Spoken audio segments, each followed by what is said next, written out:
وادی عقیق. کئی صحابہ ایسا تھے کہ اور کہیں گھر بنانے کی صلاح نہیں رکھتے. حضور نے اس طرف اشارہ کیا، کہا نہیں کہ ہاں آبادی ہو چکی ہے. حضور جب حضرت الوداع کے لیے تشریف لے کے جا رہے تھے وادی عقیق کا قیام اس مقدس وادی میں، حضور صلی اللہ علیہ وسلم فرماتے ہیں میرے رب کا فرشتہ میرے پاس آیا، اس نے عرض کی اے محمد صلی اللہ علیہ وسلم وادی عقیق میں نماز پڑھی اور یہ اعلان فرما دیجیے کہ عمرہ حج میں شامل ہے. محدثین اس حدیث کو بیان کرنے کے بعد فرماتے ہیں کہ یہ واقعہ یا تو اس وقت کا ہے جب حضور صلی اللہ تعالیٰ علیہ وسلم حضرت الوداع کے لیے تشریف لے کے جا رہے ہیں، کیونکہ حضور نے ایک ہی ایک فرمایا، سمجھ چار عمرے فرمایا. تو حضور علیہ الصلوۃ والسلام کا تیسرا واقعہ اس وادی کے حوالے سے جو حدیثوں میں ملتا ہے وہ یہ کہ ایک صحابی تھے جن کا نام تھا حضرت سلمہ بن سلمہ بن عقور شکاری صحابی تھے. یہ مدینے کا بہت بڑا جنگل تھا، وادی عقیق کئی کلومیٹر کا تھا. تو حضرت سلمہ بن عقور بیان فرماتے ہیں میں کہ جو جانور مارتا تھا گوشت کا کچھ حصہ میں حضور کو پیش کرتا تھا.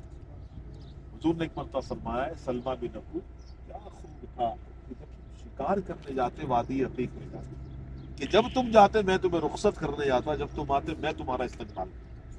اس وادی کا یہ واقعہ ہے. اور یہ جو سامنے گاڑی کے پیچھے کنواں ہے یہ بیر عروہ بن زبیر، حضرت سیدنا عروہ بن زبیر رضی اللہ تعالیٰ عنہ اس کنویں کو کھدوایا تھا جنت کی زمین کے اوپر، جنت کے نام سے وہ کنواں ہے. اور کئی صحابہ اکرام رضی اللہ تعالیٰ عنہ نے مل کر حجاج اکرام کے لیے پیلس بنایا. ابھی کیا ہوٹل لوگ لیتے ہیں اور بزنس کر رہے ہیں، لیکن وہ صحابہ کے زمانے میں ایسا نہیں تھا. صحابہ نے پیلس بنایا تھا. جو حضور کے عاشق آتے اس زمانے میں یہاں رکا کرتے تھے. اس مکان کے پیچھے بہت بڑا پیلس تقریباً 400 میٹر میں ہے یہ دائرہ، اور کئی کمرے بنے ہوئے ہیں. جب یہاں سے واپس جائیں گے نا تو سیدھے ہاتھ پہ آپ نظر دوڑاتے ہوئے بس کی طرف جائیے گا وہ سارے مکانات نظر آئیں گے. یہاں جو گھر تھا حضرت زبیر بن عوام رضی اللہ تعالیٰ عنہ کا گھر تھا، لیکن اس قلعے کو جو شہرت ملی ہے ان کے بیٹے حضرت زبیر بن عوام رضی اللہ عنہ کے نام سے ملی ہے. عرب کہتے ہیں ہذا قلعہ عروہ بن زبیر رضی اللہ عنہ. ٹھیک ہے. مہاجرین نے کہا تھا کہ ہم نے جادو کر دیا ہے مہاجرین پہ. یہودیوں نے کہا تھا مہاجرین کے گھر میں کبھی اولاد پیدا نہیں. اس گھر میں سب سے پہلے تمام مہاجرین عبداللہ بن زبیر رضی اللہ عنہ کی ولادت ہوئی. عبداللہ بن زبیر رضی اللہ عنہ کو حضور لے کے یہ لے کے ان کے والد حضور کے قدموں میں حاضر ہوئے. حضور نے کھجور چبا کے ان کے منہ میں ڈالا. یہ وہ صحابی سمجھ رہے ان کی والدہ ہے سیدہ اسماء بنت ابو بکر صدیق، یعنی عروہ بن زبیر عبداللہ بن زبیر سیدنا ابو بکر صدیق رضی اللہ عنہ کے نواسے ہیں.